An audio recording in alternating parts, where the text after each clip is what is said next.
여러분 안녕하세요. 이번 시간에는 정서 조절에 대해서 한번 알아보도록 할게요. 여러분들이 정서의 여러 가지 요인들 중에서 아마 정서 조절에 가장 관심이 많을 거라고 생각을 하거든요. 그만큼 어떻게 보면 이제 프랙티컬한 부분에 굉장히 많이 도움이 되는 저 개인적으로도 그렇게 생각을 해요. 정서는 여러 가지 요소들이 있어요. 정서 인식이랑 정서 표현이랑 정서 조절이랑 이런 정서적 유능성 이런 개념들이 있는데 아마 여러분들이 가장 관심이 많이 가는 부분은 아무래도 정서 조절이 아닐까 싶어요. 왜냐면 조절이 잘 안 되니까 그렇겠죠.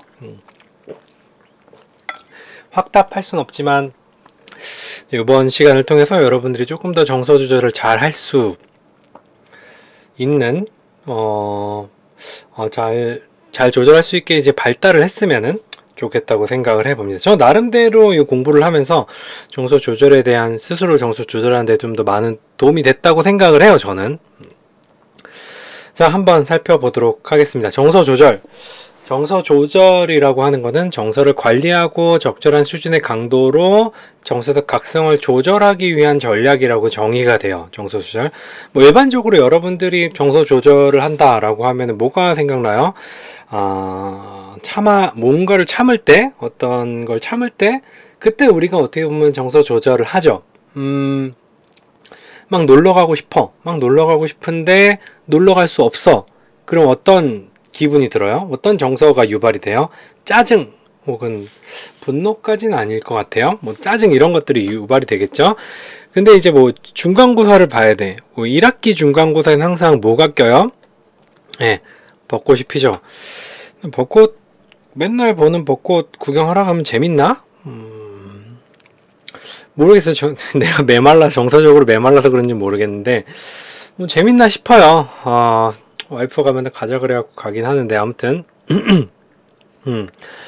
꽃구경 같은 거 아무튼 그럴 때 이제 우리가 정서를 관리하고 중간고사를 봐야 되기 때문에 정서를 관리하고 그럼 한 학기 정도는 버려도 되지 않나? 중간고사 때 못 보면 기말고사 때 잘 보면 되지. 여러분들이 항상 하는 생각이잖아요. 정서를 관리하고 적절한 수준의 강도로 정서 각성을 조절하기 위한 전략이 이제 정서 조절이라고 이야기를 할 수 있습니다.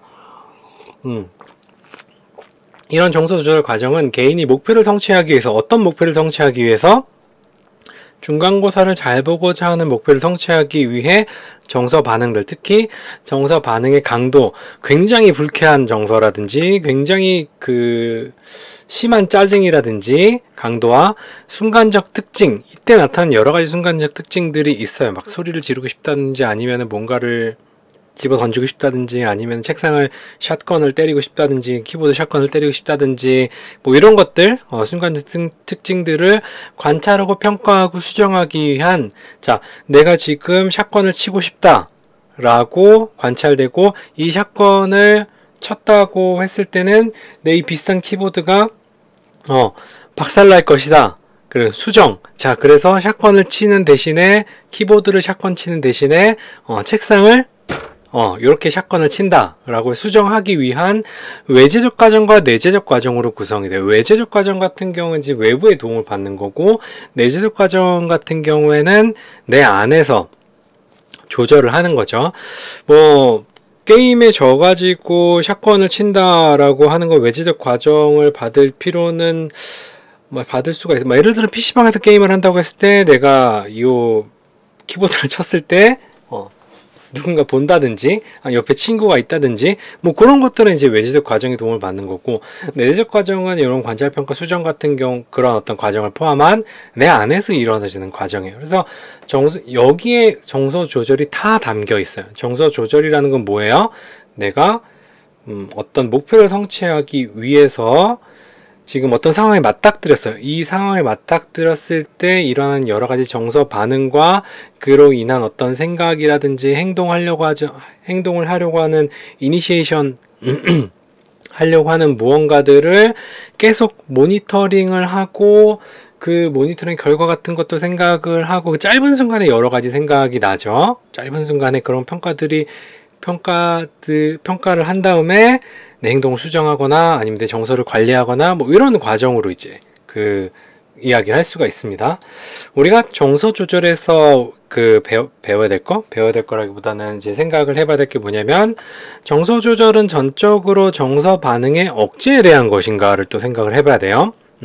정서 조절은 주로 정서적 자기 조절에 관한 것인가도 생각을 해봐야 되고, 정서 조절은 주로 사람들이 경험하는 개별 정서에만 영향을 주는 것인가도 또 생각을 해봐야 돼요. 자, 정서 조절은 주로 정서 표현의 조절에만 관련된 것인가? 요 네 가지 질문이 요 정서 조절 파트에서 우리가 이제 이야기해야 될 것들입니다.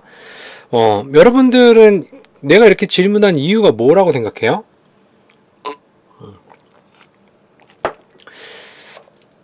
다 대답은 no, no, no, no. 예, 전부 다 아니기 때문에 이제 질문을 한 거예요. 여러분들 일반적으로 제가 처음에 얘기했었죠. 정서 조절이라고 하면 뭔가를 이제 억제하거나 뭔가를 참는 거로 생각을 하는데 그게 아니라는 거예요. 정서 조절은 주로 정서적 자기, 나만 조절하면 나 혼자 조절을 해야 되는가? 아니에요. 뭐 외제적 과정도 들어가게 돼요. 외부의 도움을 받을 수도 있어요. 사람이 경험하는 개별 정서에만 주로 영향을 주는가? 기분 나쁜 게 기분 좋은 걸로? 아니에요. 내가 가지고 있는 정서 반응의 강도와 순간적 특징들 같은 것들도 이제 고려할 수 있다는 거고, 정서 표현의 조절에만 관계되는가? 표현뿐만 아니라 뭐 목표를 성취하기 위한 과정이라고 이야기를 할 수 있습니다. 우리가 이번 시간에 배울 게 여기 이제 다 첫 번째 페이지에 다 담겨 있다고 보면 되고, 과연 어떤 것이 조절되고 뭐 또 외제적인 도움은 또 어떻게 받고 뭐 이런 것들을 자세하게 알아보도록 하겠습니다.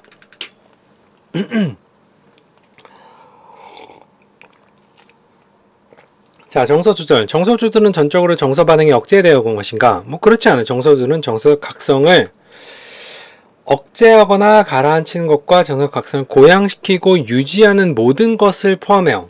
제가 잘 안 되는 거긴 한데, 저는 억제하거나 가라앉히는 거 굉장히 잘하거든요. 물론 이제 감정선의 한계를 느끼게 되면은 샷건 치고 여태까지 샷건 친 적은 없어요. 왜냐하면 샷건 치기엔 제 키보드가 너무 비싼 거라서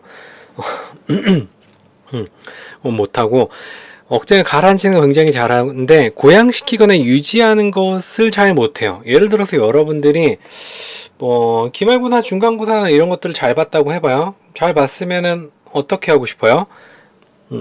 이 기쁜 기분을, 아니면 무언가를 성공을 했어. 이 기쁜 기분을 좀 더 오래 느끼고 싶어. 이런 생각이 들겠죠. 그래서 이제 이것저것 고양된 기분을 갖다가 더 유지시키고 싶어서 굉장히 많은 것들을 하는데, 저는 예전에 처음에 학회지의 논문이 게재가 됐어요. 첫 게재였고, 정말 엄청난 노가다를 해서 연구를 진행을 했어요. 그러니까 혼자 다 했거든요. 물론 이제 도와주는 후배들이 조금 있긴 했는데, 거의 혼자 다 했어요. 그래서 실험 진행하고 이런 것들을, 그 엄청난 고생을 하고 나서 한번 수정 후 게재가가 나와가지고, 한번 수정을 거쳐가지고 게재가 됐단 말이에요. 아마 새벽 2시에 메일이 왔나 그럴 거예요. 새벽 2시 메일이 왔고, 학회지가 이제 억셉 됐으니까 편집에 맞춰갖고 다시 제출해라 이렇게 해서 기분이 굉장히 좋았거든요. 근데 딱 문자 받고 기분 좋고 그냥 끝이었어요. 다른 사람한테 자랑할 만한 거고, 이 기분을 계속 뭔가 더 유지하기 위해서 자랑하는 것도 있고, 그건 우리가 좀 이따 얘기할 거예요. 다른 방법을 써서 이제 이 기분 좋은 걸 계속 더 느끼고 싶어야 되는데, 그게 안 되는 것 같아. 그러니까 딱 뭔가 기분 좋은 일 있으면은, 기분 좋다고 그냥 끝나는 거. 그런 것도 어떻게 보면 정서 조절이 잘 안 되는 거라고 이야기를 할 수가 있습니다. 어쨌든, 억제하는 거에만, 어떻게 보면은, 대한민국, 한국 문화가 그런 무언가를 이제 잘 참는 문화라서 이제 억제도 잘하고 고양시키는 것도 잘 안 되는 건가 싶기도 한데, 근데 다른 사람들 보면 또 그렇지도 않은 것 같아서 흥이 많대잖아요. 난 흥이 좀 별로 없는 것 같아. 어떤 각성을 고양하고 유지하는 것을 포함한, 그러니까 어떤 정서를 갖다가 요 정서가 있으면은 요게 이제 뉴트럴이고 네거티브고 이제 여기 파지티브라고 했을 때 항상 이렇게 쭉 그냥 가는 거야. 쭉 고양시키기 위해서 이렇게 쭉 올라가서 얘를 좀 더 고양을 시켜야 되는데 쭉 올라갔다가 펜 색깔을 좀 다른 걸로 해야 되겠다. 쭉 올라갔다가 그냥 이렇게 뚝 떨어져 버리는 거죠. 쭉 뉴트럴하게. 그게 잘 안 되는 거고. 자, 정서조절은 주로 정서적 자기 조절에 관한 것인가? 그러니까 정서적 자기 조절 전략뿐만 아니라 내 정서를 스스로 조절하기 위해서 내가 내적으로 하는 조절뿐만 아니라 정서를 조절하는 방법으로 외부의 다양한 영향들을 이용한 것을 포함해요. 예를 들어서 이제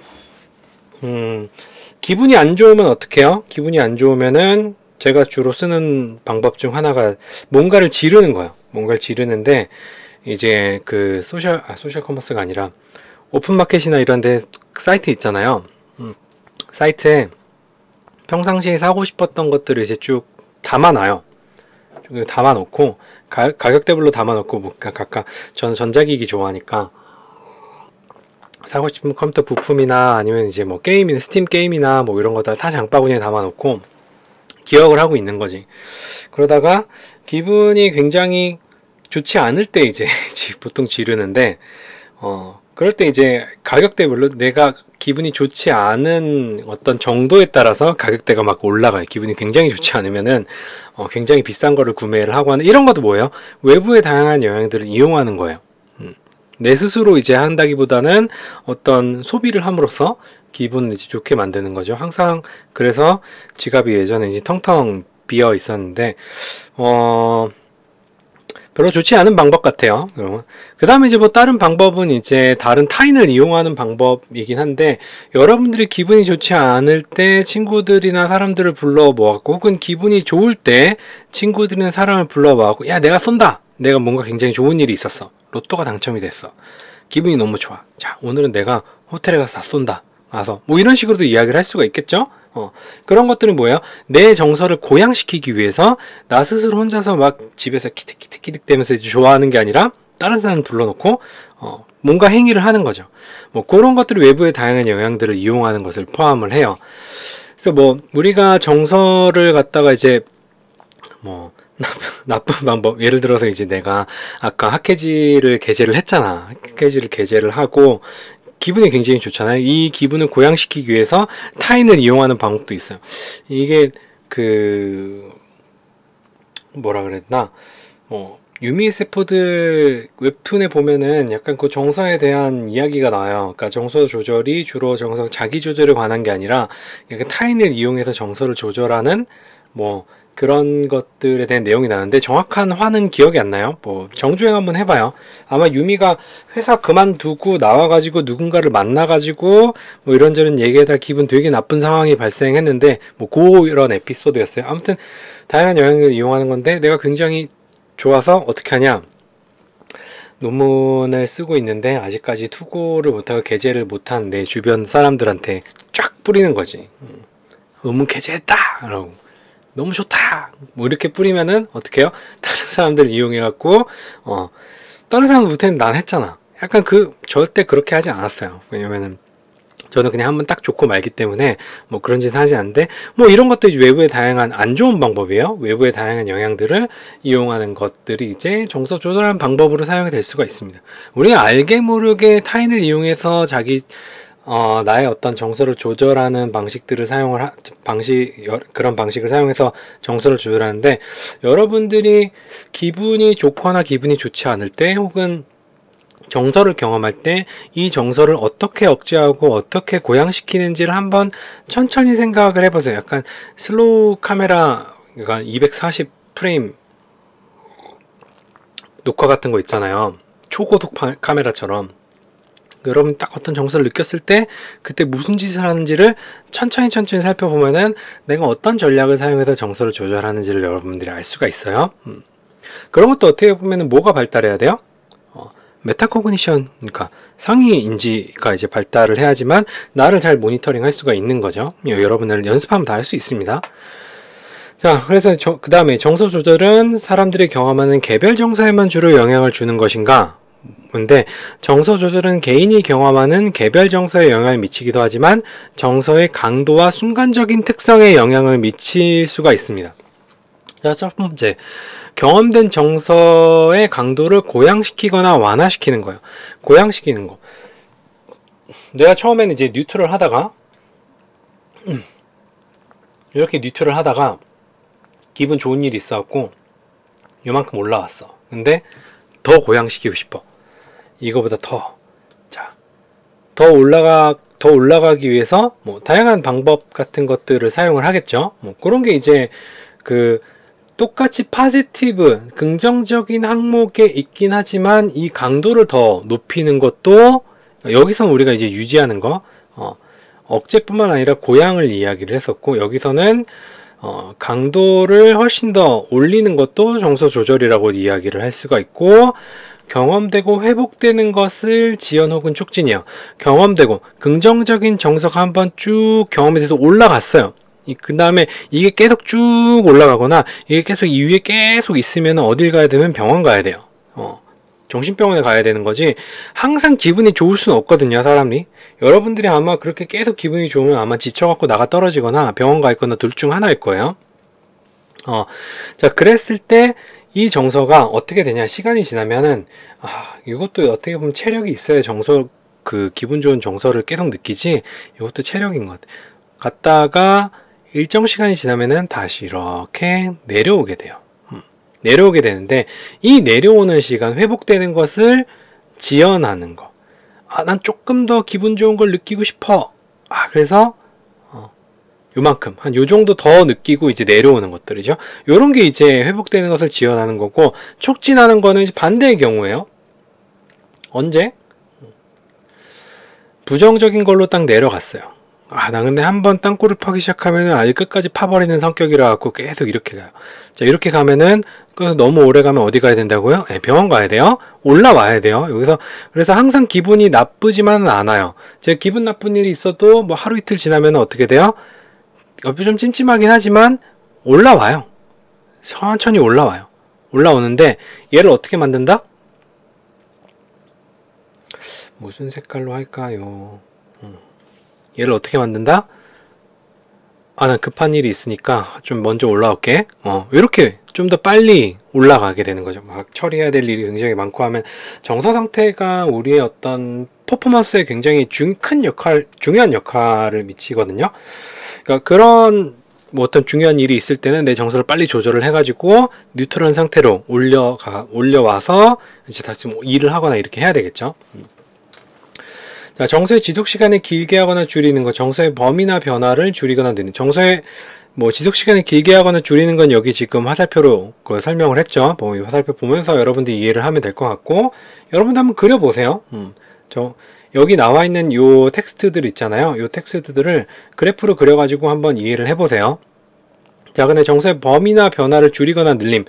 어떤 정서를 고양시키거나 아니면은 뭐 완화시키거나 아니면은 지연을 촉진하거나 회복하는 것들, 이건 모두 다 이렇게 하면서 우리가 느낄 수 있는 정서들을 폭을 더 넓힐 수가 있죠. 그냥 신나는 거에다가 행복하고 기쁘고 긍정적인 정서가 또 뭐가 있지? 모르겠어요. 아무튼 그거랑 긍정적인 항목들을 더 많이 늘려 나가게 되면은 어떻게 지속 시간도 더 길어지게 되겠고 더 고양되겠죠. 아니면 이제 굉장히 슬프고 우울하고 비참하고 쓸쓸하고 말만 해도 좀 그렇다. 이렇게 네 가지 정서를 느끼다가 하나씩 없애는 거죠. 자, 쓸쓸해? 그러면 친구 만나서 뭐 좀 덜 쓸쓸하게 만들면 이젠 쓸쓸한 건 없었어요. 쓸쓸한 건 없어졌어. 그러니까 슬프고 비참한 것만 남았어. 자, 그래서 친구 만나서 술 마시고 막 이렇게 뒷담화하고 막 그 새끼 나쁜 새끼 막 이러면서 막 얘기하다가 그것도 하나 없어졌어요. 그런 식으로 이제 어떻게 보면 정서의 범위를 줄이면서 뭐가 된다? 이건 부정적인 측면에서 어떤 다시 뉴트럴한 쪽으로 다시 회복하는 거를 촉진할 수가 있는 거죠. 정서가 계속 누적될수록 점점 밑으로 내려오고 점점 위로 올라갈 수 있다라는 거죠. 그 다음에 이제 정서에 대해서 뭐 잠깐 우리가 이제 뭐 기분이 안 좋거나 뭐 이럴 때 잘 모를 때 있잖아요. 내가 지금 어떤 정서를 느껴야 되는지 잘 모를 때 굉장히 혼란하잖아요. 그럴 때는 정서 조절이 잘 안 될 수가 있어요. 왜냐면은 요건 이 정서 인식의 문제거든요. 왜 화났는지 잘 모르겠어. 근데 화가 나. 그때는 왜 화가 났는지 알 때보다 더 화가 나거든요. 그럼 어떻게 보면 이해를 못해서 그럴 때는 어떻게 보면 정서 조절이 잘 안 될 수가 있어요. 그러면은 어디에 문제냐면 정서 인식의 문제예요. 왜 내가 어떤 이유에 의해서 화가 났고 현재 화가 나고 있는 상태 그리고 현재 화의 강도 이런 것들이 적절한지 물론 이제 정서적으로 각성이 되고 각성이 된 상태에서는 그런 걸 잘 모니터링 할 수가 없어요. 이미 한번 총을 쏴버렸기 때문에. 근데 이제 그 트리거가 당겨졌기 때문에 어쩔 수가 없긴 한데 어떤 인지 능력이라든지 모니터링 능력이 좀 뛰어나면 아차 싶어갖고 이제 슬슬 주워 담고 그럴 수도 있겠죠. 그래서 정서 조절 같은 경우에 인지 능력이랑 굉장히 많은 관련성이 있긴 해요. 이따가 이 인지적 프레임으로 정서 조절 과정을 어떻게 보는지를 다시 한번 그때 알려준다기보다는 그때 이야기를 할게요.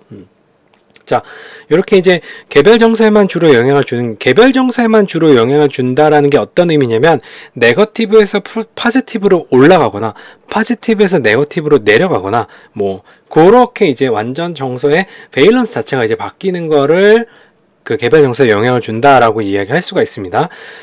이 상태에서 개별 정서 자체는 바뀌지 않지만 정서의 강도 혹은 정서의 시간적 특성이 변화할 수가 있다라는 거예요. 내가 정말 머리가 이제 그 게임을 하다가 채팅창이나 아니면 보이스로 막 이렇게 패드립도 듣고 한 번도 보지 못했던 애들이 우리 부모님 안부 물어보고 내 인생 다 결정짓고 이래갖고 화가 머리 끝까지 나서 샷건을 치려고 하는 순간 뭘 봐요? 내 키보드를 딱 봐요. 비싼 거네. 그래서 어떻게 주먹의 방향을 급하게 바꿔가지고 이제 책상을 치게 되는 거죠. 그 가운데 뭐가 있냐면 분노의 지수가 10에서 한 7에서 6 정도로 이제 떨어졌다고 이제 이야기를 할 수가 있겠죠. 그런 것들이 이제 개별 정서에 영향을 주는 게 아니라 강도라든지 시간에 이제 영향을 주는 거라고 이야기를 할 수 있습니다.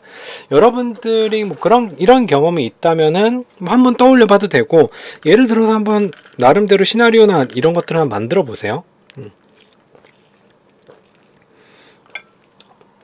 정서 조절은 주로 정서 표현의 조절에만 관계되고 있으니까, 우리가 정서가 조절됐다라는 거를 알기 위해서는, 외부적으로 알기 위해서는 이게 표현이 돼야지만 알 수 있는 거죠. 정서 조절은 특정 상황에서 정서를 조절하고 하자는 사람의 목표 관점에서 기능적으로 고려돼야 된다고 이야기를 해요. 단순히 정서를 조절하는 게 이때 경험된 정서를 조절하는 게 아니라 정서를 조절함으로써 얻게 되는 이득이 무엇인가, 정말 그 이득이라든지 아니면은 목표한 바를 이루기 위해서 정서를 조절을 하는 거니까. 자, 여러분들이 놀러 나가고 싶은데 짜증 나잖아요. 못 놀러 갈 때 그 짜증을 경험하고 그 짜증을 조절하는 이유가 뭐예요? 시험에서 성적을 잘 받기 위해서 그 짜증을 조절하는 거지, 그냥 단순히 이 짜증을 빨리 조절을 해야 되겠다 이게 아니잖아요. 짜증을 조절을 했을 때 이 이후의 나의 행동, 그리고 그 이후의 결과에 대해서 이제 생각을 해야 된다라는 거죠. 그런 관점에서 정서 조절이라는 게 기능적으로 이제 일상생활에서 기능적으로 고려를 해야 된다라는 거예요. 정서조절의 개인차나 발달疾병을 이해하기 위해서는 위의 조절 노력을 동기화하는 정서조절의 목표 식별 같은 것들이 중요해요. 아이들이, 아니면 여러분들이 아이들이 정서를 갖다가 처음에는 이제 잘 조절하지 못하고 백화점에 이런 데서 막 떼굴떼굴 구르고 뒹굴고 울고 불고 난리를 치는데, 자, 계속 그렇게 했을 때 내가 성공했어요? 성공하지 않았어요? 물론 부모님들 중에서는 마음이 약해서 뭔가를 들어주기 시작하면은 그때부터 이제 지옥의 시작이에요. 그 마음이 약해서 이제 들어주긴 하지만 대부분 들어주지 않는단 말이에요. 그랬을 때 이제 어떻게 해요? 뭔가 참고 딜을 하기 시작하죠. 딜을 한다라는 거는 단순히 내가 가지고 있는 목표를 성취하기 위해서 딜을 한다기보다는 그 딜을 함으로써 또 정서가 조절이 되거든요. 자, 내가 만약에 착한 일을 10개 하면 이거 사주세요 라고 이야기를 해요. 엄마 아빠한테. 그렇게 얘기를 했을 때 지금 당장 가질 수는 없지만 내가 목표한 저것을 가지기 위해서 어떻게 한 거예요? 딜을 함으로써 정서도 조절되고 정말로 그 착한 일을 10개 했을 때 내가 갖고 싶은 무언가를 가질 수 있다는 어떤 목표가 있기 때문에 정서를 조절하게 되는 거죠. 그래서 표현 조절, 단순히 그냥 이전에는 내가 막 그 백화점에서 막 떼굴떼굴 구르고 막 이러고 있었어요. 상상하지 마세요. 그랬을 때 그러다가 이제 조절을 하기 시작하면서 어떻게 이제 아빠 구두를 한 10번 닦고 설거지를 한다면은 설거지를 10번 하면 저거 너프건을 사줘 라고 이야기를, 아직까지 너프건은 굉장히 갖고 싶긴 한데 뭐 그런 것도 내가 박사 과정 때 너무 심심하고 너무 무료하고 연구실에서 혼자 계속 있으니까 그래갖고 뭘 했냐면, 너프건 여러분들 다 알 거예요. 그때 그 토이저러스에 가가지고 이 전자동으로 되는 게 있었어요. 게틀링처럼 배터리 넣고 트리거 당기면은 징징징 하면서 연속으로 연발로 계속 나가는 그걸 사갖고 연구실에 이제 표적 붙여놓고 그거 쏘면서 이제 정서 조절하고 그랬거든요. 아무튼 뭐 그게 이제 정서 조절이 아니라 뭐 그게 이제 그걸 이제 가질 수 있게 되는 거죠. 착한 일을 하게 되면은. 아무튼 목표별 정서를 조절을 하는 어떤 목표나 이유나 이런 것들이 있다라는 거예요. 정서 조절에는. 자, 정서 무엇이 조절되는가? 우리가 정서를 조절할 때 무엇이 조절되는가를 좀 더 구체적으로 이야기를 해 보겠습니다. 정서 조절에는 굉장히 다양한 경로가 있어요. 뭐 생리적 각성, 신경의 활성화, 인지적 평가, 주의 집중, 반응 경향성 여러 가지들이 있는데, 이런 정서 조절 과정은 단순히 기분이 나빴는데 기분이 좋아졌다 이렇게 되는 게 아니라, 위에서 얘기한 생리적 각성, 신경 활성화, 인지적 평가, 주의 집중, 반응 경향성 이런 것들이 다 조절이 되는 거예요.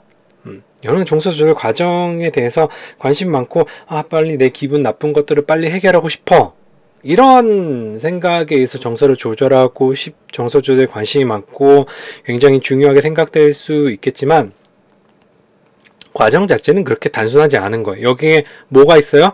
인지적인 능력도 굉장히 중요합니다. 왜냐면 여기 인지적 평가가 있고 주의 집중도 있어요.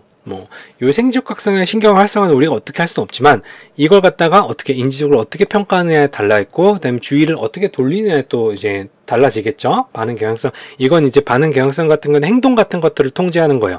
사고와 행동을 조절하고 관리하는 체계가 뭐예요? 실행 기능이라고 이야기를 했죠. 그 실행 기능이 반응 경향성, 내가 이미 가지고 있는 어떤 트렌드라든지 이런 것들을 바꿀 수가 있는 거, 조절을 할 수가 있는 거죠. 그래서 이제 계속 누누이 얘기하지만 정서는 인지랑 뗄래야 뗄 수가 없어요. 우리 여러분들이 정보처리 이론에서 굉장히 단순하게 뭐 실행 기능이라든지 여러 가지 기억이라든지 뭐 이런 학습 이론에 이런 것들을 배웠지만, 이런 세부적인 요인들이 또 정서와도 굉장히 많이 관련성을 가지고 있거든요.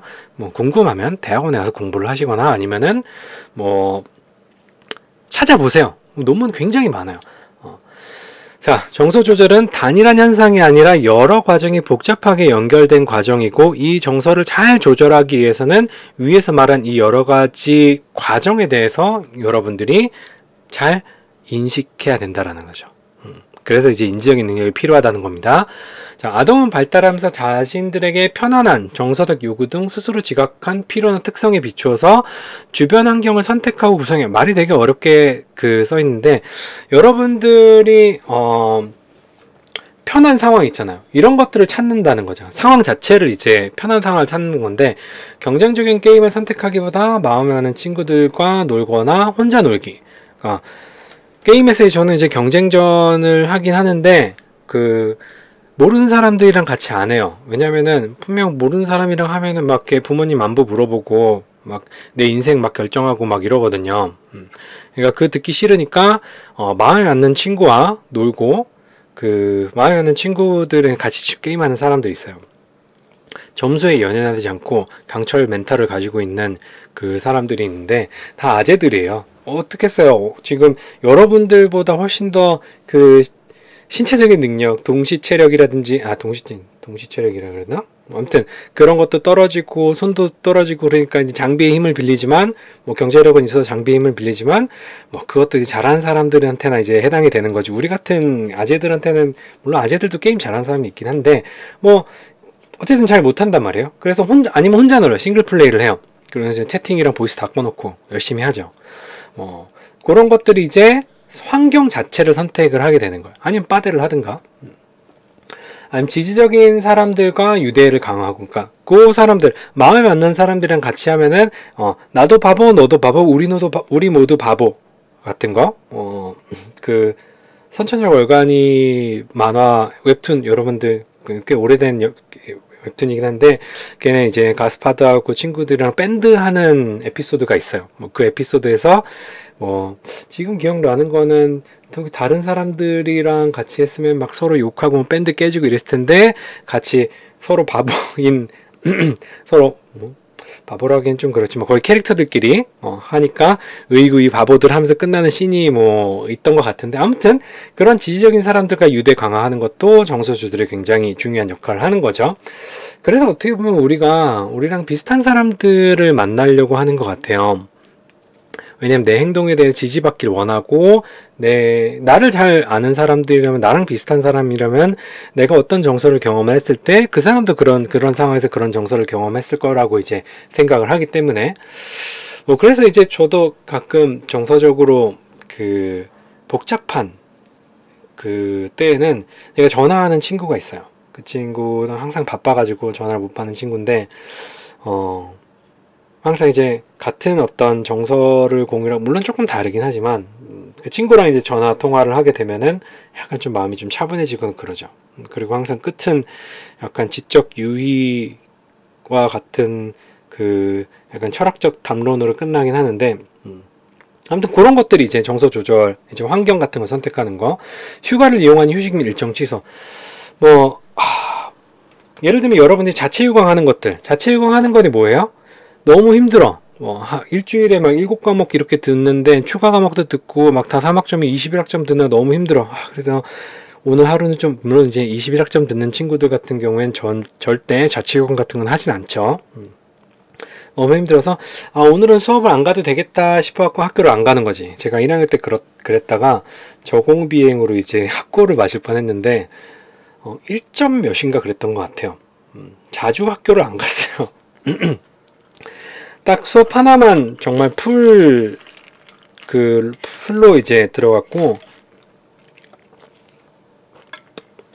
몇몇 수업들은 자주 빠졌더랬죠. 근데 1학년 때만 그런 게 아니라 2, 3, 4학년 때 다 그랬어요. 힘들고 이러면 이제 수업 안 들어가고 밖에서 놀고 이랬었는데, 아무튼 이런 것들이 생활 형태를 재조정하는 방식이에요. 상황 자체를 바꾸는 거죠. 어딘가로 떠나고 싶다. 이게 뭐예요? 주변 환경을 선택해서 내 어떤 정서, 스트레스 받은 거를 조절하고자 하는 거예요. 그런 것들이 모든 연령대에서 정서주들 기능을 합니다. 아이들 같은 경우에는 이제 마음에 맞는 친구들이랑 놀고, 아니면 이제 편안함을 주기 위해서 자기만의 아지트 같은 것도 만들고 놀고 이렇잖아요.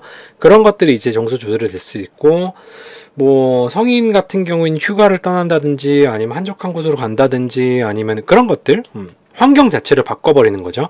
사무실에서 호텔로, 아니면은 한국에서 외국으로, 이런 식으로 이제 바꾸는 게 정서 조절.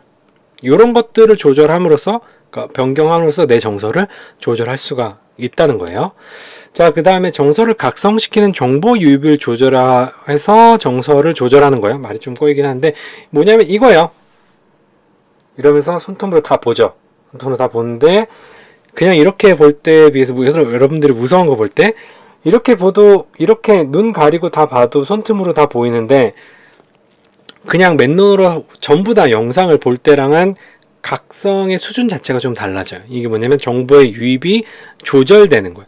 손틈으로 보여도 지금 대부분 보이긴 하는데, 왜요? 왜냐면 조금밖에 안 들어오거든. 이게 이제 물리적으로 이제 정보 유입을 조절하는 건데, 정신적으로 이 정보 유입을 조절하는 거 어떻게 조절할 수 있냐면 주의 집중 과정을 통해서 정서 조절 기능을 담당을 해요. 3에서 6개월 동안 시각적 통제의 생리적 기능 조직과 성숙으로 유아가 정서적으로 각성을 일으키는 자극과 사건으로부터 시선을 돌리는 것이 가능해집니다. 근데 이렇게 사건으로부터 시선을 돌리는 거는 아예 맨 처음부터 할 수 있는 게 아니라 양육자가 맨 처음에 아이에게 시도를 하게 되죠. 양육자에 의해서 사용이 돼요. 어떻게 하냐면 뭐 예를 들어서 큰 소리가 나거나 아니면 무서운 게 있거나 아니면은 아주 어렸을 때 주사를 맞거나 이럴 때 어떻게 해요? 주의를 딴 데로 돌리죠. 자, 이거 봐. 얘가 태어났을 때부터 이제 아이폰을 좋아한다고 하면은, 자, 이거 봐. 핸드폰이야. 이러면서, 주의를 돌리는 거죠. 아니면은, 고개 자체를 돌리거나 귀를 막거나 뭐 그런 거야. 좀 옛날 영화긴 한데, 페이스 오프라는 영화에서, 존 트라볼타하고, 우리, 니콜라스 케이지 둘이 이제 주연이고, 아마 오우삼 감독인가? 그게 굉장히 옛날 영화인데 굉장히 잘 만들었어요. 거기서 이제 그 양육자가 아이의 주의를 돌리기 위해서 어떤 정보의 유입을 조절하는 장면이 나와요. 저도 이제 지도 교수님이 이제 설명을 해주시고, 뭐 저도 이제 보면서 또 그런 걸 느끼긴 했는데, 막 총격신이 막 이렇게 있을 때, 총격신이 있어요. 근데 그 한가운데 애가 있어. 그랬을 때, 거기 이제 그 부모가 어떻게 하면 여기다가 헤드폰을 이렇게 씌워줘요. 그러면서 이제 BGM이 클래식으로 싹 바뀌는데, 거기 뭐냐면 이제 총소리 대신에 음악을 들려주면서 고양된 어떤 정서, 부정적인 정서를 완화시키는 역할을 하는 거죠. 물론 옆에 사람들이 죽어 나가고 하지만 총소리는 안 들리거든요. 정보 유입을 이제 조절하면서 유입을 조절하는 걸 통해서 정서를 조절하는 방식이라고 이야기를 할 수 있습니다. 이런 거에 이제 아이가 이제 학습이 되는 거예요. 뭔가 큰 소리가 나서 내가 굉장히 무서웠는데 불안했는데 귀를 이제 엄마 아빠가 귀를 막아줬다, 아니면 시선을 돌리기 위해서 나를 이렇게 싸고 이렇게 가리고 앉았다, 이런 것들은 고개를 돌렸다, 이런 것들을 학습을 하면서 애들이 이제 시선이나 아니면 몸을 가눌 수 있을 때 안 보게 되는 거죠. 그렇게 이제 학습이 되는 거고, 양육자가 경험의 긍정적 특성에 주의 초점을 두거나 이런 사탕 같은 게, 사탕이라고 해봐요. 사탕 같은 병원에서 주사 맞을 때, 자, 여기 사탕 있다, 사탕 있어, 여기 사탕 보자 라고 하는데 따끔 빽 울긴 하지만 사탕이야 사탕 하면은 주의를 계속 돌리게 되니까 덜 아픈 거죠. 왜 여러분들 병원에서 주사 맞을 때 주사 맞는 거 보고 있어요? 잘 안 보게 되던데, 보고 있으면 뭔가 더 아픈 것 같지 않아요? 그런 게 정보 유입을 조절해서 어떤 정서를 조절하는 공포감 같은 것들을 이제 조절하게 되는 거죠. 자, 아동의 시선을 분단시키거나 잠재적으로 아동을 흥분시키는 정보를 제안해서 유아의 정서 조절을 이제 도모하는 방식이고, 요게 이제 학습돼서 아이들 스스로 할 수 있게 되는 거고, 아이들은 점차 정서적 자극을 야기하는 자극이 자기 눈을 돌리거나 정서적 환기를 야기하는 자극을 제거하거나 상황으로 떨어지면서 스스로 자신의 정서를 조절하게 되는 거예요. 요건 이제 어떻게 보면 물리적으로 어떤 정보 유입을 조절한다거나 주의를 이제 다른 데 둔다거나 그런 방식으로 정서를 조절하는 거라고 이야기를 할 수 있습니다. 자, 그 다음에 받아들인 정보에 대한 해석을 바꿈으로써 정서를 조절할 수가 있어요. 요거는 이제 간단히 얘기를 하면은 그냥 완전 똑같진 않지만 정신승리로 이제 표현을 할 수가 있어요. 보다 복잡하고 심리적으로 지향된 정서적 개념을 획득하면서 정서적 자기 전략은 내적인 주의 집중을 다하는 방법을 발달시키게 돼요. 내가 무서운 게 앞에 있을 때 고개를 돌리는 거는 뭐예요? 물리적으로 주의를 조절하게 되는 거죠. 근데 이 정보에 대한 해석을 바꾼다라는 거는 머릿속에서 내 눈앞에 보이는 어떤 대상을 갖다가 다르게 해석을 하는 거예요. 그러니까 우리가 앞에서 얘기했던 거랑은 조금 다른 거죠. 자, 요게 이제 요것도 이제 또 옛날 영화를 얘기하자면은 크리스마스 악몽에 나오는 해골이 있어요. 걔 이름이 잭이었나? 아무튼 예를 들어서 잭이라고 해요. 그게 이제 그걸 봤어. 근데 그걸 보기 전에 해골이 있는데 아이들이 해골을 보면 무서워할까 좋아할까요?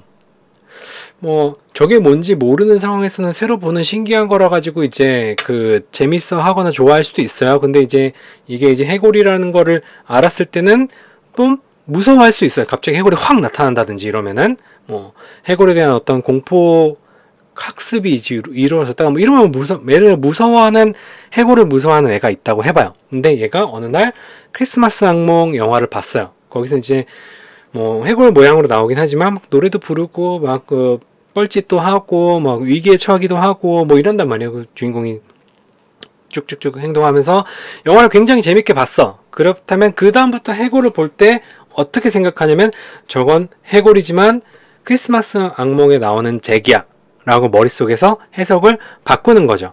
그런 것들이 이제 현실에 대한 해석이 바뀌고 정서가 조절이 돼요.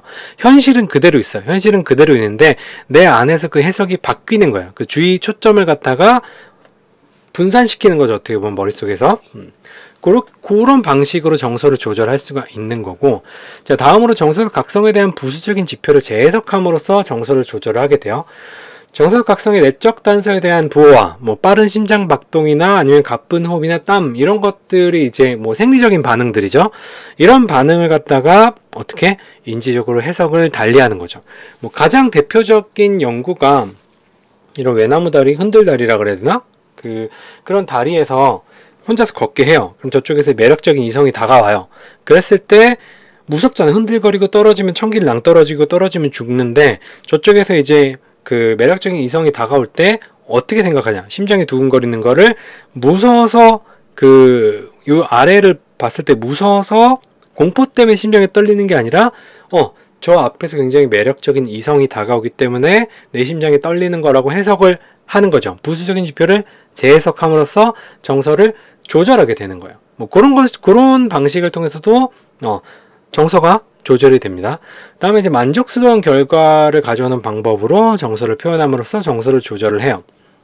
뭐 만족스러운 결과를 가져오는 방법으로 정서를 표현을 할 때 뭐 물리적인 공격 혹은 욕하는 대신 설득하는 거, 뭐 부모의 요구에 화내면서 울지 않고 협상하는 거.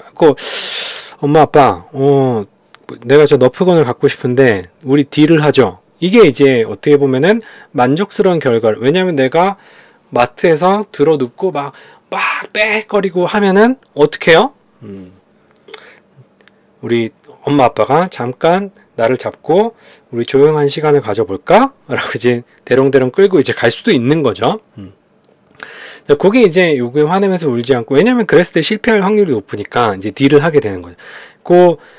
목표 성취된 기대 혹은 결과에 대한 이익이 정서 조절을 촉진해요. 아니면 여러분들의 중고등학교 시절을 생각을 해보세요. 초등학교 시절이나 뭐 생각을 해보세요. 그때 갖고 싶은 게 있어. 너무나 갖고 싶은데 내 용돈은 턱없이 살 수가 없어. 제가 어렸을 때 이제 게임기나 CD 플레이어나 아니면 컴퓨터나 이런 것들 이제 갖고 싶었는데, 이게 이제 사달라고 하면은 안 사주고 혼나니까 어떤 방법을 써요? 요번 시험에서 잘 보면 혹시 게임을 사주지 않을까? 그런 기대를 가지면서 지금 당장 가지지 못하는 것에 대한 어떤 그 짜증 혹은 불안, 아쉬움 이런 것들이 시험 잘 보면은 내가 그때는 플스는 아니었고 뭐 그때 게임기라든지 뭐 CD 플레이어라든지 아니면 이제 컴퓨터를 갖게 된다라는 이익이 나의 현재 짜증과 아쉬움과 이런 것들을 낮추게 되는 거죠. 이런 것들이 정서를 표현하는, 만족스러운 결과를 가져오는 방법으로 정서를 표현을 하게 되는 거고, 뭐 유아의 울음은 2살 후에 최고로 증가하나 3, 4세가 되면 감소가 되는데, 이렇게 이제 정서를 표현하는 게 울음으로 아이는 우는 걸로 자기 정서를 표현하는데, 이게 감소하는 이유는 뭐냐면 울음 대신 언어가 나타나요. 3, 4세에 언어가 나타나고, 이 언어를 바탕으로 정서를 물론 이제 그렇다고 해서 아예 울지 않거나 아예 막 이렇게 짜증은 내겠죠. 막 틱틱거리면서 뭐 표정 이상하게 하고 뭐 엄마 아빠한테 막 그 표정이 그게 뭐야? 뭐 이런 식으로도 이야기를 할 수 있겠죠. 뭐 무슨 말이야? 뭐 이렇게 이제 이야기를 하는데, 언어가 나타남으로써 아이들은 조금 더 자기 정서를 이제 울음 말고 다른 걸로 표현할 수 있다라는 거예요. 그때가 되면은 이제 뭐 이런 생각을 하겠죠. 차라리 우는 게 나을 걸. 차라리 우는 게 낫지. 뭐 이런 생각을 할 수도 있어요. 그래서 표현하는 수준이 언어가 나타나면서 정서 조절을 좀 더 잘할 수 있게 되죠. 그러니까 언어가 나타나면서 정서 조절을 잘할 수 있는 이유는 또 뭐예요? 이 정서를 가지고 자기 정서를 명확히 인식하고 이런 어떤 정서를 경험했을 때 양육자와 더 많은 대화, 상호작용 뭐 이런 것들을 통해서 뭘 할 수 있어요? 정서 조절 방식 같은 것들도 학습할 수가 있어요. 그래서 정서에서 다시 또 언어가 나와요. 언어라든지 언어의 중요성이 또 이제 정서에서도 같이 이야기가 될 수도 있습니다. 뭐 언어와 정서 여러분들이 궁금하면 찾아보세요. 뭐 또.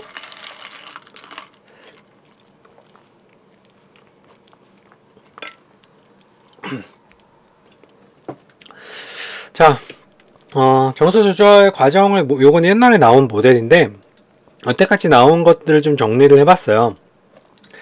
이 내적 혹은 외적 환경의 사건 같은 것들도 정서를 조절할 수 있고, 뭐 평가도 있고, 경향성도 있고, 주관적인 느낌 같은 것도 다 정서를 조절을 할 수가 있어요.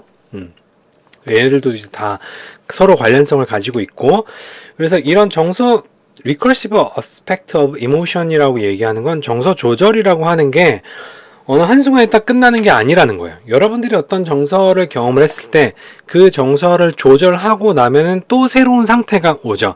또 새로운 상태가 왔을 때 그때 정서를 또 조절하고 우리가 이제 뭐 잠에서 정서를 느낄 수 있을지 모르겠지만 뭐 꿈에서 뭐 공포를 느끼고 하면 잠에서 정서를 느꼈다고 이야기할 수 있는데 뭐 잠은 일단은 다 내가 인식하지 못하는 거니까 뭐 꿈을 내가 인식한다고 뭐 한다고 하면 인식한다고 쳐요.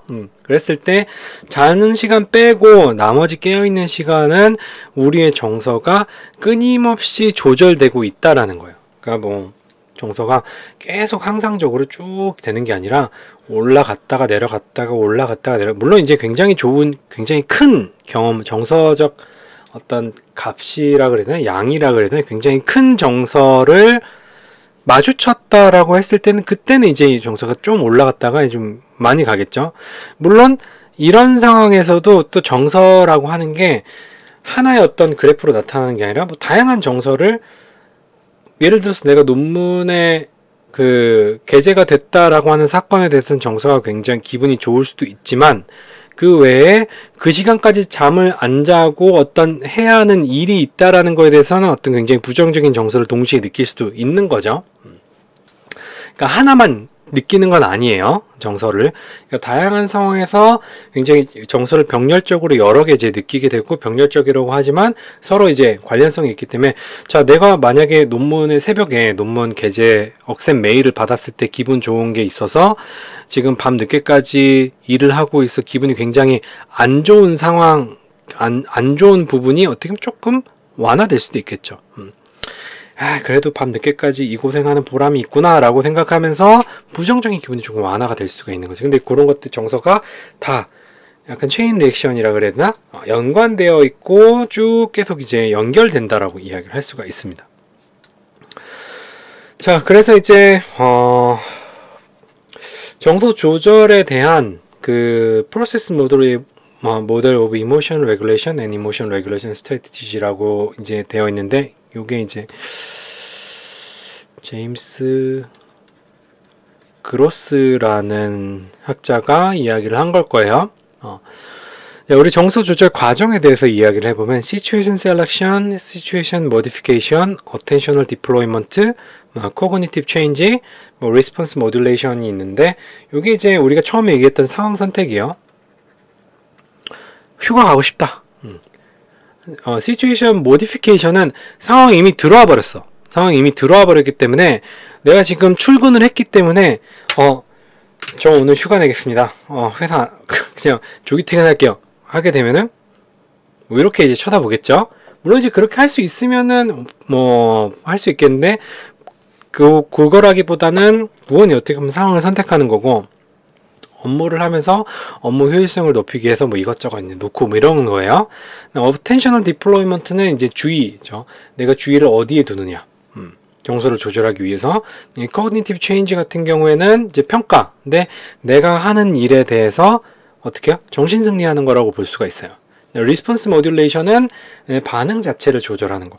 이런 어떤 상황을 선택하고 수정하고 뭐 주의를 조절하고 인지적으로 이제 평가를 달리하고 그 다음에 행동까지 조절하는 이 과정을 정서 조절 과정이라고 이야기를 할 수가 있고 이게 어떻게 보면 인지적인 프레임으로 정서 조절 과정을 본 어떤 모델이라고 이야기를 할 수가 있습니다.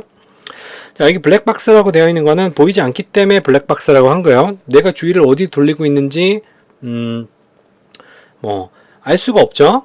그 다음에 이제 평가 같은 것도 머리를 열어봐도 모르는 거예요. 이런 것들은 머릿속에서 이루어지는 거기 때문에. 자, 뭐 간단히 이제 뭐 사례를 들어볼게요. 제가 주로 드는 사례가 몇 가지가 있는데, 군대 얘기하면은 재미없으니까 대학원 얘기로 할게요. 그 공대생 너무 많아 보면은 이제 대학원을 굉장히 그 뭐랄까 약간 지옥같이 표현하고 있는데 그렇진 않아요. 저는 대학원 석사 박사 과정을 다 굉장히 행복하게 보냈기 때문에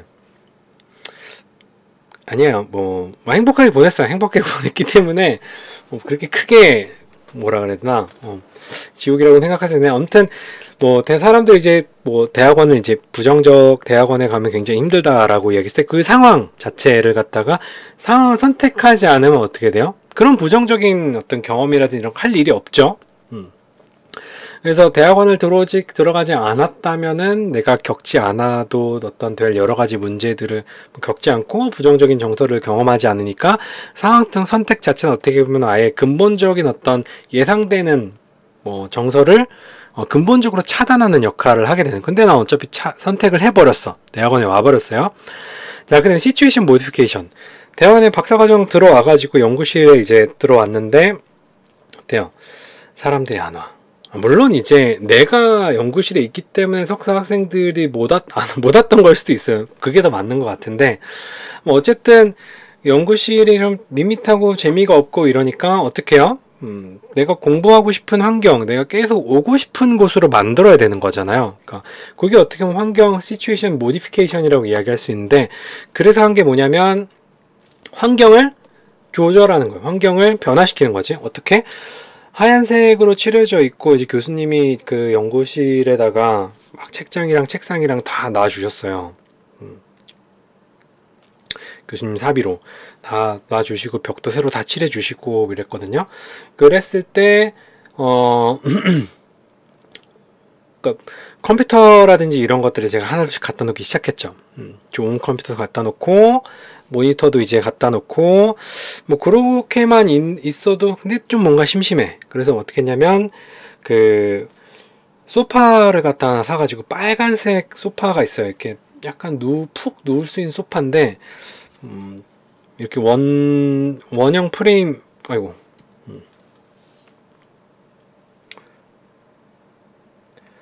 쓸데없는 거에 원형 프레임으로 이렇게 생겨가지고 이렇게 받침대가 이렇게 있고 여기에다가 이제 여기도 이제 이렇게 뭐 프레임 같은 게 있고 받치죠. 이렇게 돼서 큰 소파를 갖다가 미안해요. 괜히 파워포인트로 바꿨다가 그 쓸데없는 거 소파를 이렇게 쑥 놓는 거 있죠. 놓는 거 그런 걸 이제 갖다 놨지. 그럼 갖다 놓으면 이제 쉴 수 있으니까 막 쉬면서 아 그래 이거야 공부하다가 쉬니까 좋다. 뭐 그냥 딱딱한 의자에서 앉아 쉬면은 굉장히 힘들잖아요. 그거 갖다 놨는데 인간의 욕심은 끝이 없죠. 제가 커피를 좋아하니까 그 연구실에 커피를 마시고 싶어. 그래서 뭘 샀냐면 네스프레소 머신을 하나 사가지고 갖다 놨어. 그럼 이제 따로 커피 사 마시러 가지 않아도 되고 뭐 캡슐도 뭐 직구했었으니까 직구해서 좀 싸게 사다 마시고 뭐 그랬었죠. 뭐 그런 기간이 있다가 이제 점점 이제 연구실에 살게 된 거지. 그때 이제 뭐 더치커피를 내려 마신다고 해서 더치 기구는 사진 않고 그냥 이제 더치 추출하는 방식이 이제 두 가지가 있거든요. 이제 집에서 할 수 있는 기계 없이 추출하는 방식을 사용해가지고 병 사고 그거 담아 놓을 수 있는 냉장고, 더치용 냉장고를 따로 샀어요. 중간 왜 조그만 거 있잖아요. 그거 병 몇 개 집어넣을 수 있는 거 그것도 사고 그때 좀 더 생각이 있었으면 와인 냉장고를 샀으면 좀 더 좋았을 뻔했는데 뭐 아무튼 그 정도는 돈이 없었으니까 중고로 3만원 주고 샀거든요. 냉장고를 조그만 거. 그렇게 어떻게 보면 환경을 조절하는 거예요. 모디피케이션 하는 거예요. 그러니까 언제든지 학교에 가고 싶은 상황을 연구실을 만들어 놓는 거죠. 뭐 그렇게 이제 만들어 놓은 게 저렇게 그 뭐지 시츄에이션 모디피케이션이라고 이야기를 할 수가 있고 그럼에도 불구하고 어떤 그 공부를 하면서 어쨌든 저는 풀타임으로 박사를 있었고 일을 안 했기 때문에 돈을 벌어야 되잖아요. 물론 이제 프로젝트를 하고 뭐 이것저것 신강 강사 강의를 하고 하면서 이제 조금씩 벌긴 했는데 그 논문도 써야 되고 하지만 딱히 뭐 외부에서 일을 하는 것처럼 그렇게 돈을 크게 벌진 못하니까 뭐 그게 어떻게 보면 좀 힘들었었죠. 그때 주의를 돌리는 거지. 주의를 돌리기 위해서 뭐라냐면 그 힘든 상황에 대해서 그냥 뭐 공부를 더 열심히 한다 그런 거 신경 안 쓰고 뭐 밥 먹는 거야 편의점에서 김밥 한 줄 사다 먹으면 되고 거기다가 돈이 조금 더 생기면은 그냥 육개장 하나 더 추가해서 이렇게 말하니까 되게 불쌍하다. 육개장 하나 먹으면 되고 뭐 그러면 되니까 그게 이제 어떻게 더 논문을 많이 읽고 빨리 논문 써갖고 졸업해야지라는 생각을 하면서 주의를 내 지갑을 보는 게 아니라 뭘 보는 거예요? 논문이라든지 내가 해야 될 일들이라든지 이런 것들 일을 더 벌리고 프로젝트를 더 많이 참여하고 뭐 그러는 거죠. 그런 식으로 주의를 돌리는 거고 코그니티브 체인지 같은 경우에는 이런 거예요. 그러니까 내가 이렇게 열심히 하고 무슨 부귀영화를 누리려고 이렇게 저는 박사 과정 동안 뭐 석사 때도 마찬가지인데 학교에 안 간 날이 1년에 하루 정도였어요. 그러니까 놀아도 학교에서 논다라는 주의로 학교에서 놀았거든요. 공부도 하고 학교 가면 에어컨도 있지 내가 소파도 다 갖다 놓고 커피도 마실 수 있고 컴퓨터도 있겠다. 주말에 가면 나 혼자서 이제 뭐든지 할 수 있으니까 그런 것들 뭐 그럼에도 불구하고 내가 무슨 부귀영화를 누리려고 이렇게 막 밤 늦게까지 공부하고 등대였어요. 연구실이 제가 있던 연구실이 우리 학교 등대라고 이제 했었는데 아무튼 그렇게 이제 무슨 부귀영화를 누리려고 내가 이 고생을 하나라고 하다가 평가, 그러니까 코그니티브 체인지. 다른 어떤 박사 선생님들이 이제 졸업을 하고 나가서 여러 가지 기회들이 있거든요. 조금 이제 다른 학교 강의도 할 수 있고, 그 다음에 이제 내가 이제 그 메인으로 연구비도 딸 수 있고, 그 다음에 뭐 회사를 취직한다고 하더라도 어떻게 보면 이제 박사급이라고 하면은 직위가 어느 정도 보장이 되기 때문에. 보통 박사면은 이제 대리 말년차로 시작하거나 아니면은 과장으로 바로 시작하거나 뭐 그랬었어요. 저 때는. 그런 식으로 이제 계속 자기 합리화하고 정신승리 하는 거죠. 이걸 졸업하면 할 수 있어. 그리고 이제 리스폰스 모듈레이션 같은 경우에는 반응을 조절하는 거야. 반응을 조절하는 게 요거는 박사 과정에서 저는 제 반응을 학교에서 하는 반응이 논문 읽고 책 읽고 하는 것밖에 없었기 때문에 딱히 조절할 필요는 없었어요. 방금 굉장히 누군가가 굉장히 재수없다라고 이제 생각하는 게 괜히 느껴지긴 하는데 뭘 예로 들 수 있을까? 뭐 그런 상황에서 어떤 반응을 조절을 하려나? 하면 너무 이제 예를 들어서 이제 너무 짜증나고 이래서 소파에 무기력하게 누워있는 시간, 그건 어떤 기분이 굉장히 좋지 않아갖고, 소파에 계속 누워있고 아무것도 안 하고 이런 시간에서 어떻게 반응을 조절해, 이러고 있으면 안 돼. 뭐라도 해야 돼. 라고 하면서 이제 학교를 한 바퀴 걷는다든가, 저는 개인적으로 새벽에 교정을 걷는 걸 되게 좋아했어요. 학부 때도 이제 학교에서 밤새고, 벼락치기 하느라고 밤새고 하면은 도서관에서 나와갖고 꼭 한 4시에서 5시 사이에 교정을 이렇게 막 걸으면은 뭔가 학교가 다 내 것 같고 막 그런 느낌이 들어요. 아무튼 그런 어떤 반응을 이제 조절을 하는 거죠. 반응 조절을 하면서 내 정서가 조절이 되고 행동도 조절이 되고 계속 공부를 하고 그럴 수 있었던 거죠. 그리고 이게 정서 조절이라고 하는 건 여기서 한번 딱 끝나는 게 아니라 그거에 따른 정서가 발현이 되고 또 이제 조절하고 왔다 갔다 한다는 거예요. 자, 정서 조절이라고 하는 게 단순히 우리가 느끼는 어떤 개별 정서를 갖다가 딴 걸로 바꾸거나 이런 게 아니에요. 이 정서 조절 과정에는 어떤 생리적 반응을 재해석하고 주의를 돌리고 얘를 갖다 정신승리하는 것처럼 평가를 달리하고 좀 더 적절한 반응으로 표현하거나 적절한 방식으로 행동하는 것까지 다 포함이 되는 게 정서 조절이에요. 조절이 잘 안 된다라고 했을 때 지금 얘기한 situation selection, modification, deployment, cognitive change, response modulation 이런 과정 중에서 혹시 뭐가 미흡하지 않았나? 아니면은 어떤 과정, 그러니까 여러분들이 정서 조절하는 과정을 여기 있는 5가지 있죠.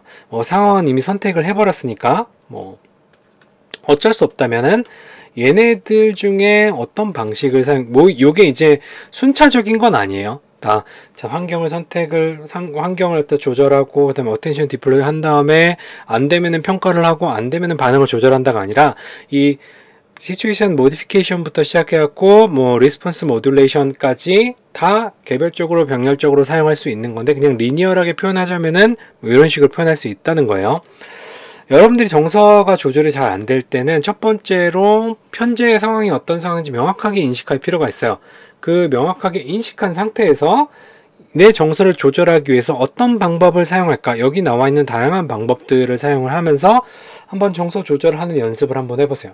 더 중요한 건 내가 왜 기분이 좋지 않은가? 내가 왜 기분이 좋은가? 혹은 그리고 다양한 정서 조절 방식에 대해서 전략에 대해서 여러분들 알고 있어야 되는 거죠. 그런 부분은 역시 또 인지적인 부분과 관련성이 있는 거고.